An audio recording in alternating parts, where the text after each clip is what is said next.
இதயம் முரளி இந்த படம் எப்படி இருக்கு அப்படின்னு சொன்னோம்னா, இந்த படத்தை பார்த்துட்டு தியேட்டரை விட்டு வெளியே வந்த உடனே என்ன சொல்றதுன்னே எனக்கு புரியல. படம் நல்லா இருக்குன்னு சொல்ல முடியல, நல்லா இருக்குன்னு சொல்ல முடியல. ஒரு மாதிரி ஒரு மிக்சிங்கான ஒரு ரிவ்யூ தான் இந்த படம். உடனே வந்து சில பேர் சொல்லுவாங்க, டேய் நீ வந்து விஜயோட சொம்பு, டிவிகே ஜால்ரா, நீ வந்து இந்த படத்தை போட்டு அடிப்ப அப்படின்னு சொல்லுவாங்க. அந்த காலம்லாம் நம்மளுக்கு தெரியாது. இந்த ரூட்டு மாஃபியா, இந்த படத்தை போட்டு அடிக்கிறது இதெல்லாம் இல்லை. ஹானஸ்டா ஒரு படம் நல்லா இருந்தா நல்லா இருக்கு, நல்லா இருந்தா நல்லா இல்லை. அப்படிதான் வந்து நம்மளுக்கு சொல்லி பழக்கம். அதே மாதிரி சப்போஸ் இந்த படம் ரெட் ஜெயண்ட் நாளைக்கு உதயநிதி ஸ்டாலின் அண்ணா படமே வந்தாலும் ஃபர்ஸ்ட் டே ஃபர்ஸ்ட் ஷோ போய் பார்ப்பேன். படம் நல்லா இருந்தால் நல்லா இருக்குன்னு, நல்லா இருந்தால் ஒரு ஹானஸ்டாக இல்லை நல்லா பண்ணியிருக்கலாம் இன்னும் அப்படின்னு ஒரு சஜஷன் சொல்லுவேன். அதுதான் இன்வெடிட்டி அவருடைய படத்துக்கும். நாளைக்கு அவர் ஹீரோவாக நடிக்கும் போது 9 AM ஷோ போய் பார்ப்பேன், எல்லாமே ஓகே. ஸோ அந்த வகையில் ஒரு ஹானஸ்டாக இந்த படம் சொல்லணும்னா பாசிட்டிவ் இருக்குங்க, நெகட்டிவாக இருக்குது இந்த படத்தில். நான் ஃபஸ்ட்டு இந்த படத்தை நான் பாசிட்டிவ் சொல்கிறேன். ஒரு படம் பார்த்தா இது வந்து ஆக்ஷன் படம், இது வந்து காமெடி படம் அப்படின்னு நம்ம ஒன்று சொல்லுவோம். என்ன கேட்டால் இந்த இதய முரளி படத்துக்கு நான் என்ன சொல்லுவேன் அப்படின்னா, ரொம்ப அழகான படம் சொல்லுவாங்க. ரொம்ப அழகான படம். ஒரு எண்ணென்ற புன்னகை ஜீவா சார் படம் பார்த்தா எப்படி இருக்கும், அந்த மாதிரி ஒரு கலர்ஃபுல்லான ஒரு அழகான ஒரு சினிமாட்டோகிராஃபி. இதை தாண்டி ஸ்டார்டிங் வந்து ஒரு தனுஷ் சாரோட 3 படம் மாதிரி ஸ்டார்ட் ஆச்சு. ஃபினிஷிங் முடியும் போது ராஜேஷ் சாரோட ஒரு ஓகே மாதிரி முடிஞ்சுது. இதுக்கிடையில வந்து வித் லவ் அந்த மாதிரி படங்கள், நிறைய படங்களோட சாயல், அப்புறம் இதயம் படத்தோட டெம்ப்ளேட், அந்த பிளாட்டு எல்லாமே வந்தது. அப்படி எப்படி போச்சு. கம்ப்ளீட்டாக பார்த்தோன்னா இது வந்து இதயம் படத்தோட பார்ட் 2 தான். ஸோ முரளி சார் இன்னைக்கு இல்லை, அவரோட பையன் நடிச்சிருக்காரு அப்படி தான் வந்து சொல்லணும். இந்த ஜென்ரேஷன் 80s 90s ஒரு அதர்வா அவர் அந்த ஜென்ரேஷன் அவருடைய இதுக்கு ஏற்ற மாதிரி வந்து பண்ணியிருக்கிறாரு. ஸோ இன்னொரு வருஷன் இதயத்தோட இன்னொரு வருஷன் அப்படின்னு சொல்லலாம்.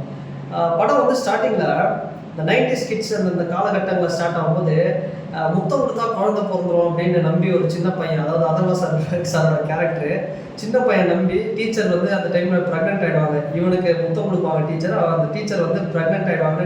இது அவன் குழந்தை நினச்சிட்டு இவன் போயிட்டு என்ன பண்ணுவான், இது பண்ணிட்டு என் குழந்தை இனிமேல் டீச்சர் நான் தான் பார்த்துக்கணும் இந்த மாதிரிலாம் பண்ணுவான் ஃபண்டு. இதெல்லாம் ரொம்பவே சூப்பராக இருந்ததுங்க, செம்மையாக இருந்தது. நல்ல வேலை மாரி செல்வராஜ் இந்த படத்தை எடுத்திருந்தா எவ்வளோ ஒரு கொடுமையான ஒரு விஷயத்தை எடுத்துக்கிறாரு பாருங்க. குழந்தைங்க மத்தியில் வன்மத்தை திணிக்கிறாரு அப்படின்னு சொல்லி வேற மாதிரி கேவலமாக அந்த குழந்தைய வந்து சொல்லியிருப்பாங்க. ஏன்னா ஆல்ரெடி வாழைப்படத்துல டீச்சருக்கு மேலே அவங்க லைட்டாக அவங்க டீச்சர்களை சுற்றும் போதே இவனுக்கு மோசமாக சொன்னாங்க. நல்ல வேலை இந்த படத்தை மாரி செல்வராஜ் எடுக்கல. ஆகாஷ் பாஸ்கரன் யாருன்னா ப்ரொடியூசர்.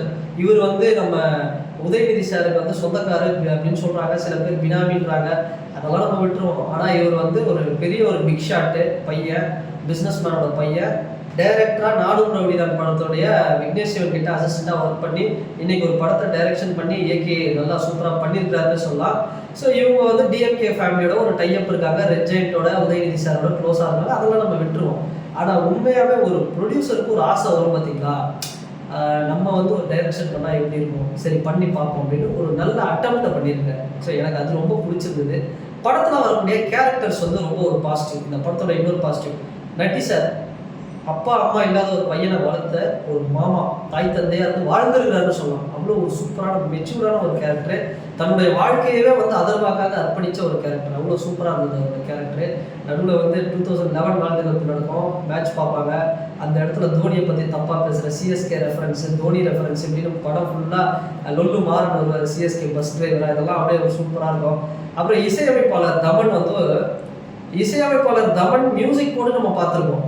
ஆனால் மியூசிக்கை விட அவங்க இந்த படத்துக்கு மியூசிக் டைரக்டர், மியூசிக்கை விட அவரோட நடிப்பு நல்லா இருக்கு. நடிப்பு சூப்பராக இருந்துச்சு, மியூசிக் கொஞ்சம் சுமாராகிடுச்சு. நான் என்ன நினைக்கிறேன்னா, டைரக்டர் போய் சொல்லிட்டாருல, இந்த படம் ஃபுல்லாக நீங்கள் வாங்க நடிங்க, ஆனால் மியூசிக் மட்டும் ஃப்ரீயாக போட்டுருங்க அப்படின்னு ஏதோ டீலிங் போயிருக்கு போல. அந்த மாதிரி தான் வந்து பண்ணியிருந்தாரு. சூப்பர் தமன் சார், நீங்கள் நிறைய படங்கள் பண்ணணும், நடிக்கணும்னு நான் சொல்கிறேன்.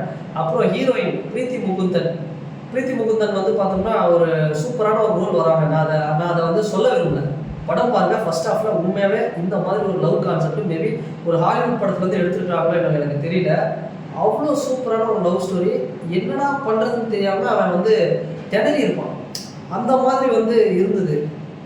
ஒரு சூப்பரான ஒரு லவ் ஸ்டோரி. இன்ஸ்டாகிராம் புகழ் யசஸ்ரீராவ் வராங்க பிரீத்தி முகுந்தனுக்கு ஃப்ரெண்டாக. அப்புறம் அவங்க நடுவில் கைது லோகர் வந்து ஒரு டாக்டராக வராங்க, அதுவும் சூப்பராக இருந்தது. என்ன ப்ராப்ளம்னா, எத்தனை பேர் வந்தாலும் இந்த மனுஷனுக்கு அவங்களுக்கு இந்த மனுஷன் மேலே ஒரு க்ரஷ் இருக்கு. ஆனால் இவர் போயிட்டு எதையுமே சொல்ல மாட்டாரு. ஸோ அப்படி வந்து போயிட்டு இருக்கு. அப்புறம் இன்னும் பல பேர் வராங்க, பல ஹீரோயின் வராங்க. நம்ம அண்ணன் ஃபகத் ஃபாசில் கௌதம் மேனன் படத்தில் வந்து ஒரு ஃப்ளைட்டு பக்கத்துலேயே ஒருத்தர் ஃப்ரெண்டாக இருப்பார் பார்த்தீங்களா, ஒரு வாரணம் ஆயிரம்ல கூட சூர்யாவுக்கு ஆறுதல் தருவார். அந்த மாதிரி ஒரு ரோலாக வந்திருக்காரு. ஜாலியாக இருந்தது. அதாவது இந்த கேரக்டருக்கு இவ்வளோ தானே பண்ணணும், ஃபகத் ஃபாசில் தான் பண்ணியிருக்காரு. நம்ம அவரை குறை சொல்லக்கூடாது. மாளவிகா மோகன் வராங்க, கடைசியில் அவங்க கூட இந்த மனுஷன் சேராமல் அப்படி இப்படின்னு போயிட்டு ஒரு ஃபைனல் ஒரு ட்விஸ்ட்டு, இவ்வளோ விஷயங்கள் இருக்குது. மிகப்பெரிய பாசிட்டிவ் நான் பார்க்குறது இந்த படத்தில் சினிமாட்டோகிராஃபி இதெல்லாம் தாண்டி ஏங்க செம்மையான ஒரு சூப்பர் சாய்ஸுங்க. பரிதாபங்கள் சுதாகர் அண்ணன் பிச்சு எடுத்துட்டாரு.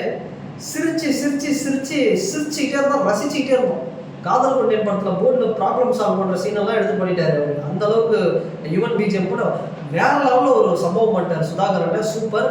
டிராவிட்டும் இருந்தார், ரக்ஷன் அண்ணன் இருந்தாங்க, விஜய் டிவி, பரிதாபங்கள் எல்லா டீமும் இருக்குது. பட் கோபியை மட்டும் மிஸ் பண்ணிட்டாங்க. அதையும் போட்டுடலாம் போல. அவ்வளோ சூப்பராக இருந்தது, நல்லா இருந்துச்சுங்க. நெகட்டிவ் என்ன கேட்டால் ஒரே பிளாட்டு தான். இவன் லவ்வை சொல்லுவானா மாட்டானா அப்படிங்கிற ஒரு விஷயம். அது வந்து பார்த்தோம்னா லவ்வை சொல்லுவாரா மாட்டாரா இல்லையான்றத 2.25 மணி நேரம் வந்து இந்த கதை நமக்கு தெரிஞ்ச ஒரு பிளாட்டு. இதை நகர்த்தி கொண்டு போன விஷயம் வந்து கொஞ்சம் கடுப்பாக இருக்குது. கொஞ்சம் ஒரு இழுவையாக எடுத்துட்டாங்க. அதே மாதிரி பார்த்தோம்னா ஒரு சில இடத்துல இன்னும் ஒரு 30 நிமிஷம் இந்த படத்தை ட்ரிம் பண்ணியிருக்கலாமோ அப்படின்னு. மேபி இப்போ கூட ட்ரிம் பண்ணிங்கன்னா ரொம்ப நல்லாயிருக்கும். ஸோ அந்தளவுக்கு நல்லா ட்ரிம் பண்ணிங்கன்னா இன்னும் கொஞ்சம் நல்லா இருக்கும் தான் எனக்கு தோணுது. இது ஒரு நான் நெகட்டிவாக பார்க்குறேன். இதை தாண்டி முரளி சார் இன்னைக்கு உயிரோட இல்லை, ஹீரா மேடம் உயிரோட இருக்காங்க. அப்போ பொட்டு வைத்த வட்ட நிலா சாங்க ரயில்வே ஸ்டேஷனில் நீங்கள் போட்டீங்க. போடும்போது என்னென்னா கைது லோவரை காமிச்சிங்க. ஓகே, அந்த இடத்துல கைது லோவர் கூட ஏதோ ஒரு சொந்தக்காரவோ ஒரு ஆன்டியாவோ அத்தையாவோ ஹீரா மேடமை போட்டு, இல்லை ஹீரா மேடம் எங்கிருந்தோ வரா மாதிரி அதுவாவோட ஃப்ரெண்டோட அம்மா மாதிரி ஏதோ ஒன்று வர வச்சுருக்காங்கல்ல, அவங்களுக்கு போட்டுருந்தா எவ்வளோ இருந்திருக்கும். அதை வந்து நான் ஒரு நெகட்டிவாக பார்க்குறேன். அதை தாண்டி மியூசிக் டைரக்டர் தமன் அலாவை குந்தபுர மாதிரி ஒரு மியூசிக் பண்ணியிருக்கோம். Okay, not bad. பட் இருந்தாலும் இன்னும் பெஸ்ட்டாக பண்ணியிருந்தா நல்லா இருந்திருக்கும். அது ஒரு நான் நெகட்டிவாக பார்க்குறேன். மற்றபடி ஓவராலாக ஒரு ஃபீல் குட் மூவின்னு சொல்ல முடியாது. ஓகே ஒரு நல்ல படம் பார்த்த ஃபீல் ஓரளவுக்கு இருந்தது. செகண்ட் ஹாஃபை கம்பேர் பண்ணால் ஃபர்ஸ்ட் ஹாஃப் ரொம்பவே நல்லா இருந்தது. வரக்கூடிய எல்லா கேரக்டர்ஸ் எல்லாமே வந்து சூப்பராக இருந்தது. நான் ஓவராலாக பார்த்தோன்னா இந்த படத்துக்கு ஒரு 10க்கு 6 சொல்வேன். நீங்கள் தாராளமாக எந்த ஒரு மோசமான விஷயமும் இல்லை, தாராளமாக தேட்டர் போய் பாருங்கள், ஃபேமிலியோட பாருங்கள். எனக்கு இந்த படம் ஆவரேஜ் தான், ஓகேவா? ஆனால் மேபி உங்களுக்கு இந்த படம் சூப்பராகவும் தெரியலாம், இல்லை இதை விட மோசமாகவும் தெரியலாம். அது உங்களோட ஒப்பீனியன். எனக்கு இந்த படம் ஆவரேஜ். எனக்கு ஒரு நல்ல இந்த வாரம் நல்ல ஒரு ஃபீல் கொடுத்தது. ஃபர்ஸ்ட் ஹாஃப் மாதிரி இன்னும் கொஞ்சம் செகண்ட் ஹாஃப்ல இன்னும் கொஞ்சம் நல்லா எடுத்துக்கலாம். பட் செகண்ட் ஹாஃப் அவ்வளோ குப்பை கேவலமாக சொல்ல மாட்டேன், நீட்டாக இருந்தது, நல்லா இருந்துச்சு. இன்னும் கொஞ்சம் சுதாகரெல்லாம் செகண்ட் ஹாஃப்ல இன்னும் கொஞ்சம் நிறைய ஆட் பண்ணிக்கலாம். ஓகே, ஒரு டீசெண்டான ஃபில்ம், ஒரு நல்ல ஒரு அழகான படம். அதுதான் நான் முன்னாடியே சொல்கிறேன், அழகான படம் இது, அவ்வளோதான். ஸோ மறக்காமல் தியேட்டரில் போய் பாருங்கள். ஒன் சைட் லவ் பண்ணுறவங்க, இன்ட்ரோவர்ட்டு, லவ்வை சொல்லாமா வேணாமா, இந்த கேஸ் எல்லாம் வந்து தயவுசெய்து இந்த படத்தை பார்க்கணும். கிட்டத்தட்ட இந்த படத்தில் வர அதர்வா கேரக்டர் 96 வர விஜய் சேதுபதி மேல் ஒரு பீஸ் தான். அதனால நீங்கள் அதை பார்த்துருங்க. மறக்காமல் பார்த்துட்டு கமெண்ட் செக்ஷனில் நீங்கள் மறக்காமல் பதிவுங்க. அண்டு வேற ஒரு அப்புறம் இது ரெஜெண்ட் படம் அதெல்லாம் வேணாம். டிவிகே, டிஎம்கே, விஜய், உதயநிதி, இந்த சண்டெல்லாம் வந்து டிஎம்கே, ஸ்டாலின், அந்த சண்டெல்லாம் அது வேற, அது விட்டுருவோம். சினிமாவை நம்ம பார்ப்போம், சரிங்களா? அந்த வகையில் நீங்கள் போய் பாருங்கள். பார்த்துட்டு உங்களுடைய கருத்துக்களை மறக்காமல் இந்த கமெண்ட் செக்ஷனில் மறக்காமல் பதிவுங்க. வேற ஒரு வீடியோவில் வேற ஒரு கான்டென்ட்டில் நான் உங்களை பார்க்குறேன்.